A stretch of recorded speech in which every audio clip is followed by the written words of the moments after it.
So I organised this match between my friends at the grammar school. Now, in this grammar school, they all played rugby, right? They're just rugby players. But I had some friends who were into football, right? And then I used to play in my own time with mainly my Asian friends, right? Mainly Muslim, Hindus, mixture, but they're mainly Asian. I used to play football with them regularly, right, outside of school.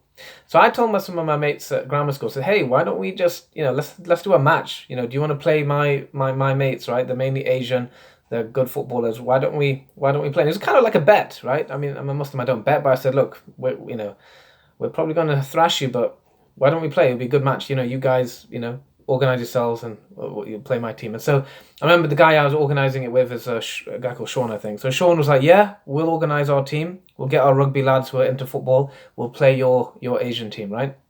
And so I'll never forget the day.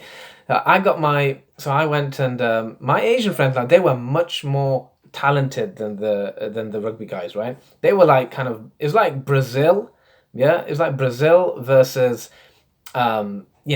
England, frankly, right? Like, just imagine like an England team, one of those England teams which just don't do that well, right? And are always losing in the cup competition. It was just, that kind of, they got passion and grit and stuff, but no skill.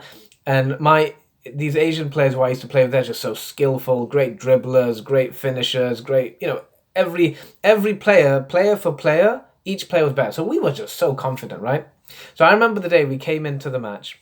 And my boys, they were all like, Barcelona tops, Man United tops, or just AC Milan tops. It was a big mix.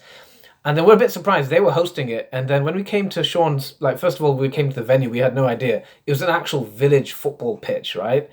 And they, not only that, they all kitted out. They got their own kit. They even got a referee, Sean's dad, to be the referee. They even had cheerleaders. Guys, it was crazy, right? And we're like, whoa, what is this, right? So anyway, we played that match, and I couldn't believe it. They had passion, they had grit, and they were organized, right? And that match, we ended up, I think it was 4-all. It was a draw, right? And that was, they might have even beat us. It was either 4-all or 5-4, but it was humiliating because we were so much better than them. We so expected to beat them. And it was like a draw, or they might, I think it was a draw 4-all, right? And so we really learned our lesson. And then we did a rematch. And in the rematch, right, I think we thrashed them 6-2. Alhamdulillah, I still remember scoring the winning goal, right? Or the final goal. So, what I learned from that story was that passion, grit, but with structure and organization, right, and proper planning beats flamboyance and potential and genius any day. Right? And it's the same in our lives, right? You'll often see someone who's really talented. He's cleverer than you, or she's cleverer than you. She's got a better CV than you, better experience than you, better life experience. But listen, if you have a structure, if you have a plan, if you persevere with your goals and you work hard and you're diligent, right?